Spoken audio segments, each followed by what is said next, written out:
You are listening to the Tricorder Transmissions, ep095. And now, here are Craig and Jeff.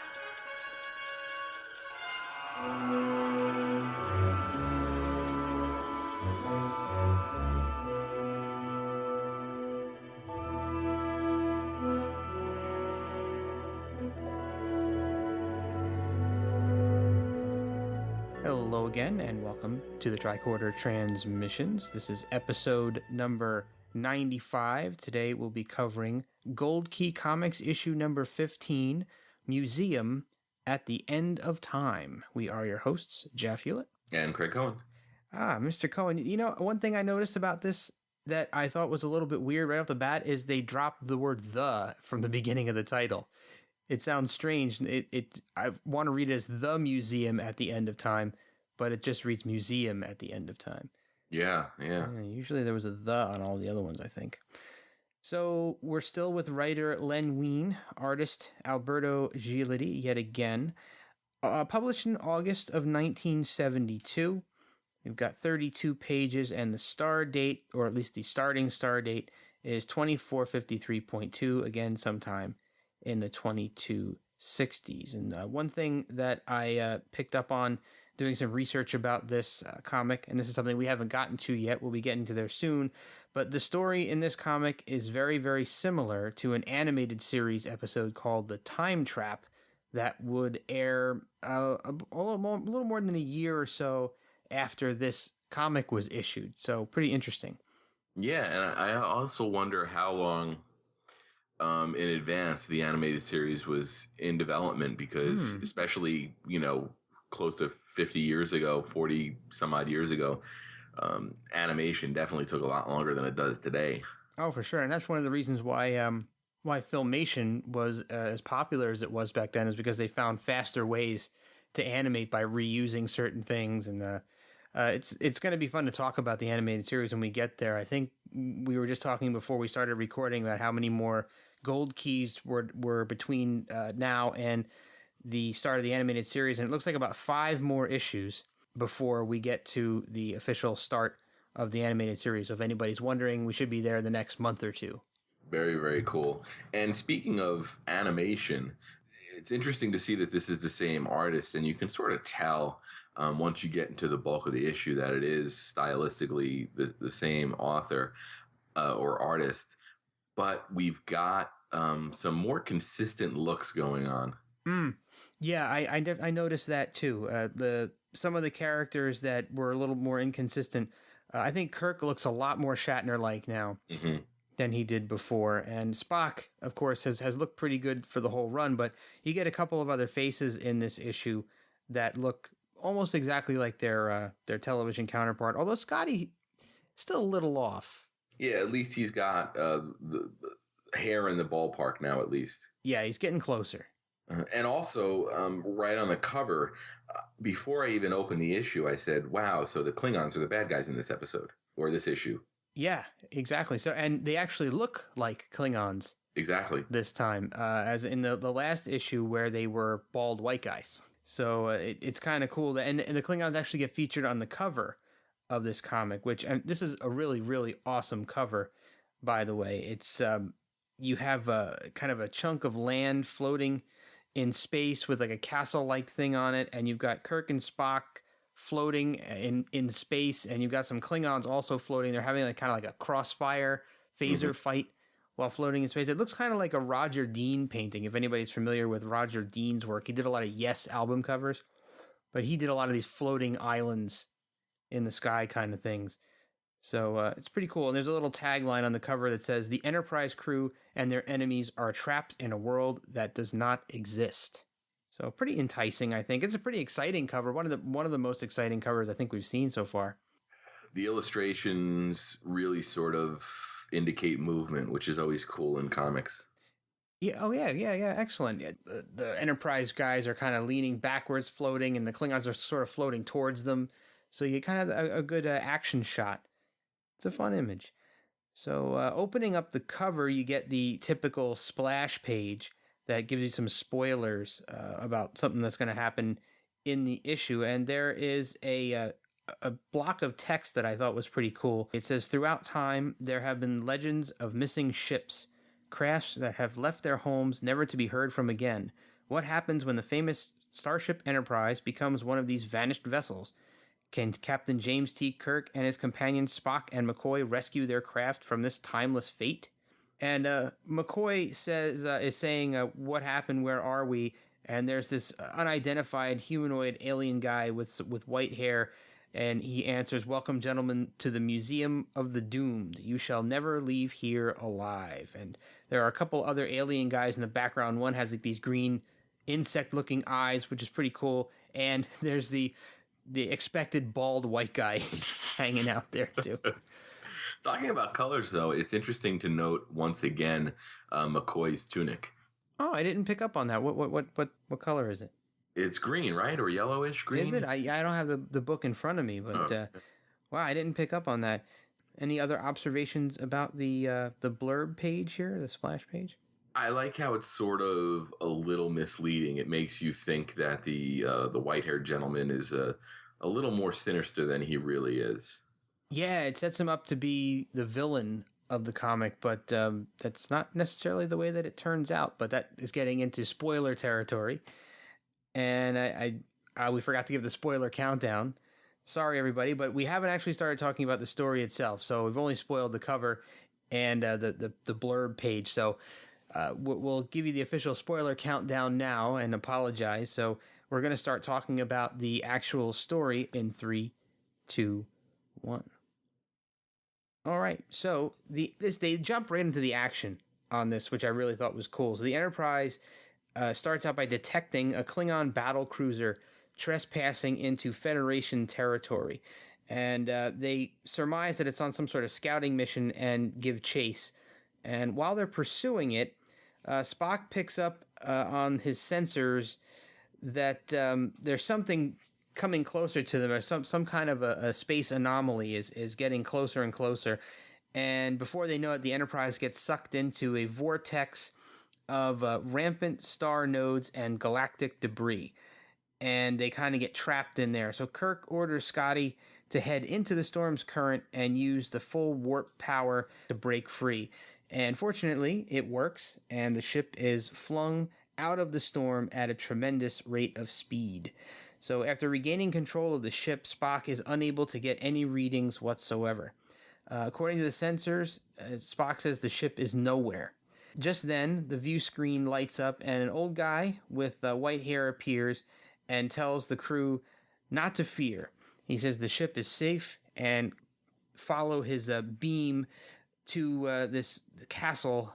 Kirk is a little bit trepidatious and is kind of refusing to follow the guy's orders, and the ship is then forcefully pulled through a void by a mysterious force.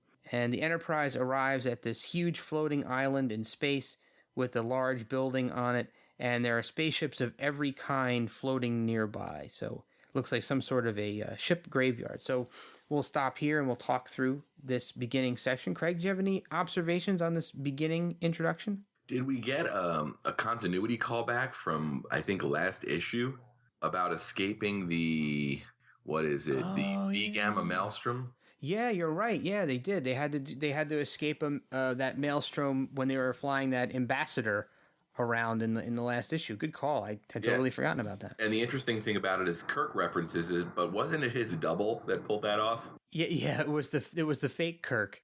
Yeah, so I guess he was reading the ship's logs and was made hit to the fact that they had made this escape. Ah, yes. Yeah, well, that's interesting that they use the same mechanic 2 times in a row, but it's the same writer too. Yeah. I wonder if these stories were actually written in the same order that they were released in. Mm. So maybe the stories were originally written in a different order, and these 2 issues just happened to come out one after the other. But maybe, I don't know. Maybe next time we run into Len Wein, we'll have to ask him. Let's see. We got the star date is 2453.2. There's a captain's log here. It says, our sensors have detected a Klingon battle cruiser trespassing in Federation territory, apparently on a scouting mission. We are commencing pursuit. So, page 3, Kirk is sitting in the captain's chair, our familiar captain's chair, but Spock is working on some sort of a red console that doesn't look like anything from the show bridge. So they got the chair right, but not not Spock's console. And page 3, panels 5 and 6 is the reappearance of Mr. Sulu. So he looks just like him. So very good artwork. Oh, page 6, panel 1 mentions deflector screens. So that was kind of cool. So the terminology creeping back in here. Let's see, page 7, panels 5 and 6. I like it. It shows like a square view screen on the bridge, not the wide view screen that we're used to seeing. So it's a little bit of a different ship's layout, a little bit of a different size. You see the guy's face pop up. The alien refers to his castle as the Museum of Missing Ships. I was kind of confused as to the name of that place is a little bit misleading. I think it almost implies that he's kidnapping ships and forcing them there. I don't know. Did you think the name was appropriate or? No, I agree with you there. All right. Any other thoughts before we move on to part 2? No, I don't think so. So Kirk beams down to the surface of the floating island with Spock and McCoy, just like the show. The old man from the view screen meets them on the surface and identifies himself as the Curator. He introduces a large blue dog-like creature that he calls Hilliard, which is his bodyguard. The Curator tells them, the landing party, that he and his museum were not always there. They were once part of a planet called Krugar 3, which was destroyed by a large comet, which laid waste to the entire planet and ejected the small patch of land and his museum into space. And it hurled through the universe at incredible speeds, and it fell into a hole in the stars, and that was where it became trapped. The Curator leads the landing party through some corridors of the museum until they reach a large lounge-like area that's full of all sorts of different creatures from all around the universe. The Curator tells them that these are all the people who were in all the spaceships you see lying all over the place. So Kirk introduces himself to several humans that he finds in the group and asks the Curator exactly where they all are. The Curator tells Kirk that they are in Limbo, a place between places, a time without time. The Curator tells Kirk that they're not prisoners and they can do anything they want in the museum. They're the run of the whole place, and anything that they require, they can have. So the Enterprise entered into this nether space. It ceased to be in the real world. Kirk vows to find a way to escape in true Kirk fashion. But the other creatures all tell Kirk that they've been trying, and none of them have ever been successful. Spock theorizes that the museum could explain the legends of famous lost ships and the cultures of the many worlds that they came from. So the large group of Klingons burst into the room and threaten to kill Kirk and the Enterprise crew. The bodyguard creature Hilliard, attempts to jump in between them and starts attacking the Klingons and is shot by disruptor fire. The landing party uses this distraction to charge up against the Klingons, but unfortunately they're not able to overcome them. This is just the fight is too big. The Klingons capture them along with all of the other guests. Kirk asks the Klingon commander why he's holding them captive, and the Klingon tells him that it's in his nature to control everything that exists, and even though they're all stuck there, the Klingons will call the shots. So this is a kind of one of those midpoints, and we're going to take a break here and start talking a little bit about this stuff. So what do you think about these Klingons taking control? It's pretty much like we know them from the show and the movies, right? Oh yeah, totally. And the only interesting thing is, it seems like they're presented half and half. The leader kind of looks like your stock original series Klingon, but then some of his henchmen have that bald-headed look that Gialotti loves so much. Yeah, isn't that weird? I kind of found that odd too, that they didn't draw all the Klingons the same way. I wonder if I don't know what the thought process was behind it, but maybe there's multiple subspecies of Klingons that work together on that ship. Yeah, I almost wonder if the artist was like, "Hey, I drew him like this in a previous issue, so Hmm. I want to have some kind of at least continuity within the comic." Yeah, or maybe there's a correlation between the original series Klingons and the high-headed Klingons from TNG and the movies, and maybe these evolved, these bald ones evolved into the the other Klingons. Yeah, no, I was just joking. So, the minute I saw the name the Curator, it sounded like a Batman villain to me. Totally. But he's not quite as cool as a Batman villain would have been. And one of my favorite things in Star Trek that doesn't happen nearly often enough happens in this comic. We have a non-humanoid alien creature, which I really love. This unfortunately, Hilliard, the giant dog with the golden mane, doesn't do a heck of a lot, but it's kind of cool to see something other than a humanoid here. So that's always a favorite thing for me. Oh yeah, no, agreed. Again, we've talked about how cool it is when the comic actually embraces its potential. I agree, and that's one thing that's really cool about the animated series coming up is they take they have a lot more chances and do a lot more fun stuff with different kinds of aliens that they really didn't have the budget for on the show. So I don't know how well this dog creature would have worked on the show, but very, very cool to see it. And the weird thing is McCoy refers to the dog as a spook. I was like, that's a little bit strange. Yeah, I guess the terminology in the future is a little bit different. Yeah, that made me raise an eyebrow. Spock style. Yeah, exactly. Spock style. Page 11, panel 2. I don't know if you noticed this, but they have a Russian space probe underneath a glass dome, and it says CCCP on it. So that was interesting that they have an older, probably hundreds of years old at that time, Russian probe. Yeah. Saved in the museum. And it's very tiny. So you wonder if it's a model or something. And page 12, panel 5, there's a clearly visible, almost present day looking human astronaut, complete with the space helmet. Yeah.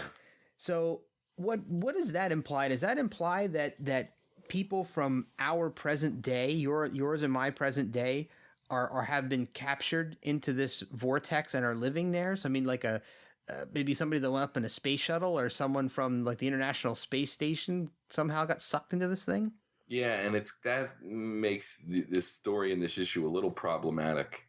Yeah, the mix of people trapped in there is a little bit strange.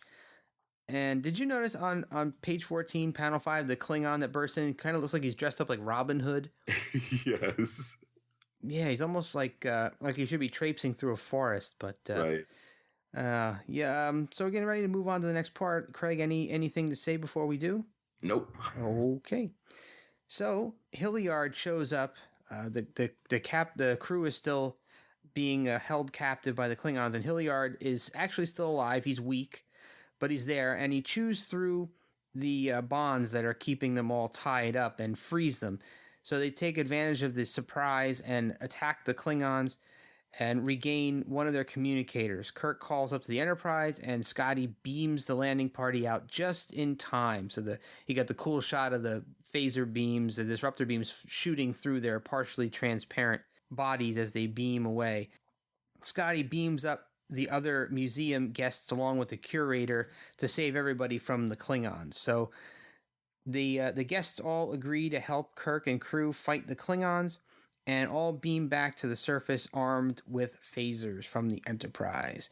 So the battle unfortunately destroys many of the museum's exhibits, and Spock holds the Klingon commander at phaser point as they gain the upper hand and forces them to agree to a truce.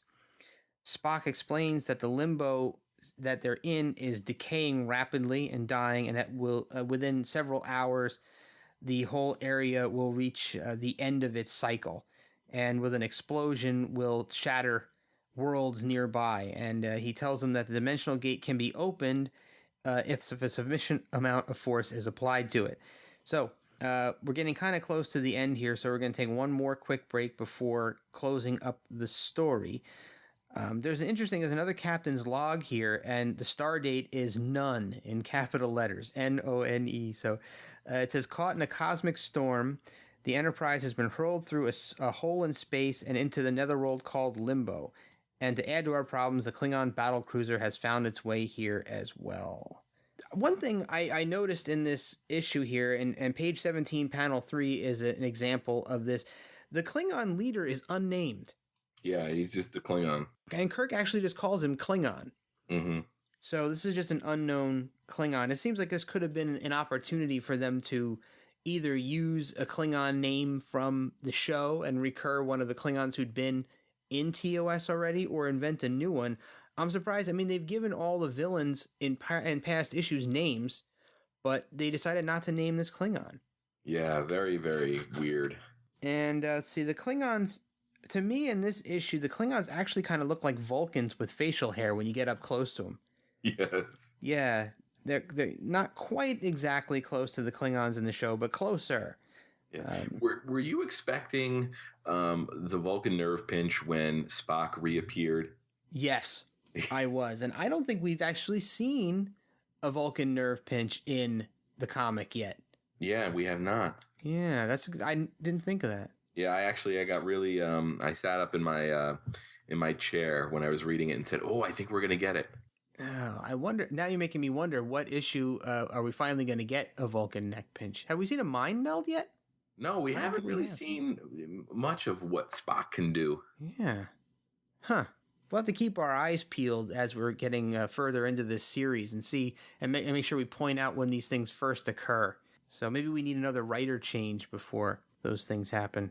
So let's see. And we're getting really close to the end here, so this is going to be the wrap-up. So the Klingons agree to add the firepower of their ship to that of the Enterprise, and both ships open fire into the blackness of space until a doorway starts to open up and they see some real space appearing. So Kirk asks the curator to come aboard with all the rest of the guests, but they refuse and tell him that they're happier staying in the museum, despite the fact that the whole thing's going to explode, right?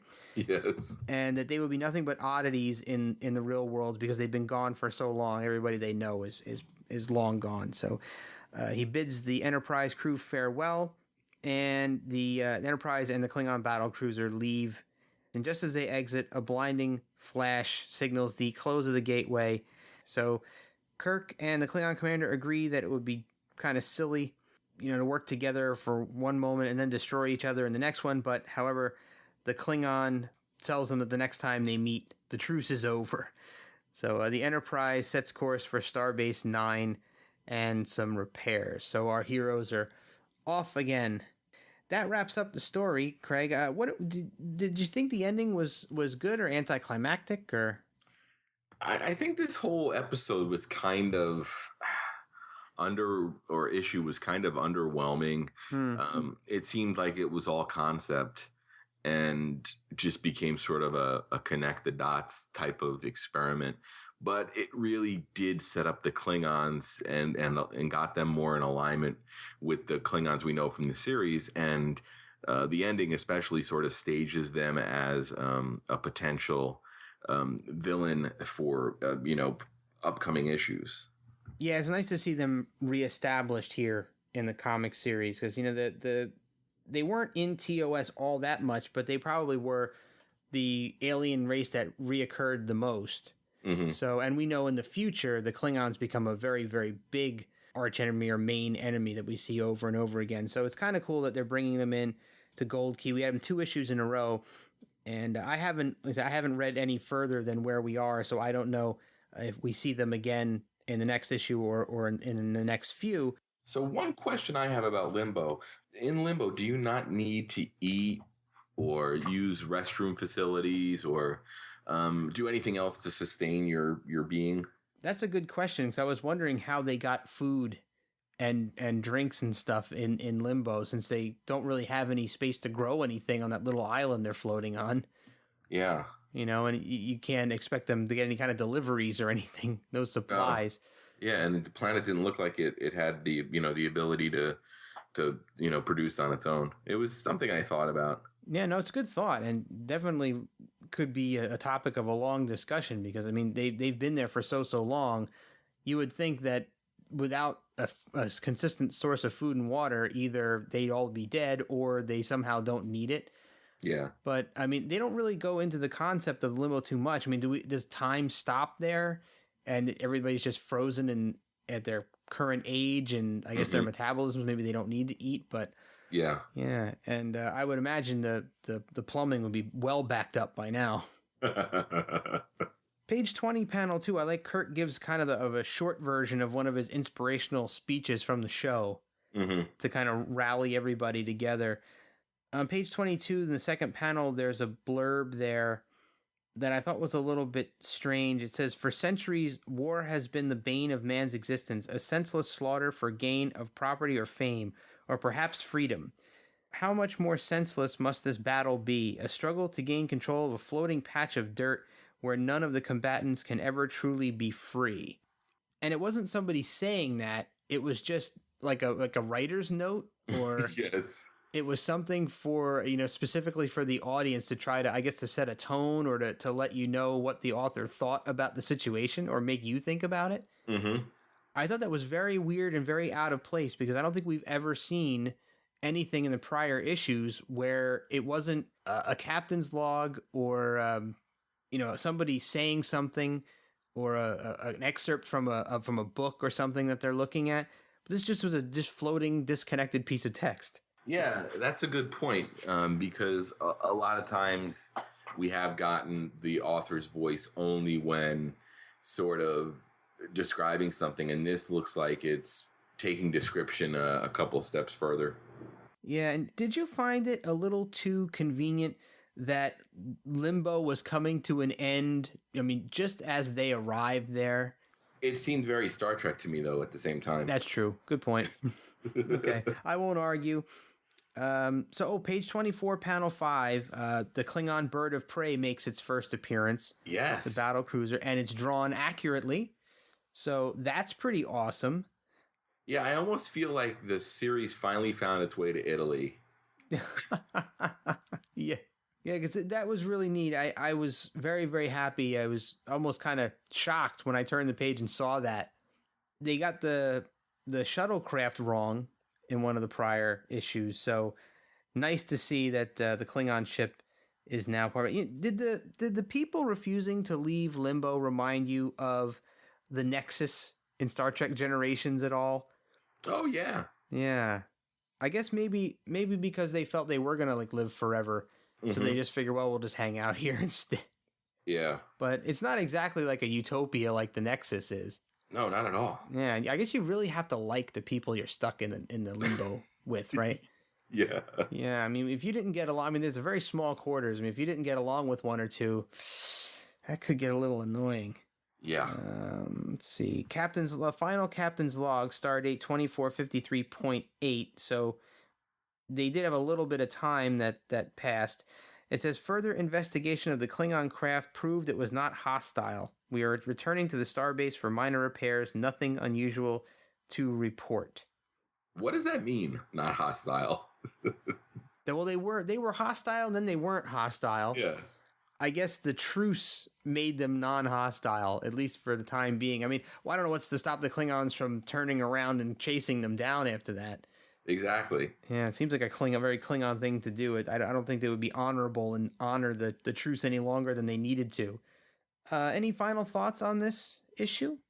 No, I mean, aside from the fact that it was, really cool to sort of see things start to align aesthetically. But aside from that, there was really nothing in this issue that screamed essential to me. Yeah, I had to agree with you. It's I would love to call it essential because of the first appearance of the bird of prey ship, but I don't know if that's necessarily enough because it's not like it's the first appearance at all ever. Yeah. So some nice establishing moments for the Klingons in the comic, so that's very cool. But I think this can pass for non-essential or a non-canon non-essential, by the way. So yeah. All right. So that brings us to a close of the 95th episode of the Tricorder Transmission. So tune in next week for another episode, and our new series will be starting up very, very soon. It's going to be called Shore Leave, and it's going to be about Trek conventions, talking to people about their experiences at the conventions, talking about upcoming ones, all sorts of great stuff. So look for that. It's going to be a monthly episode, so lots of recurring guests from our previous shows will be on it, as well as a lot of new people. So looking forward to that. Totally. All right. So we'll catch up with everybody next week. And by the way, thanks again for all of your feedback on social media. We've been having some great conversations the last week or two with all of you out there, and some new followers on Twitter. So thank you all very, very much for listening to the show. We'll see you soon.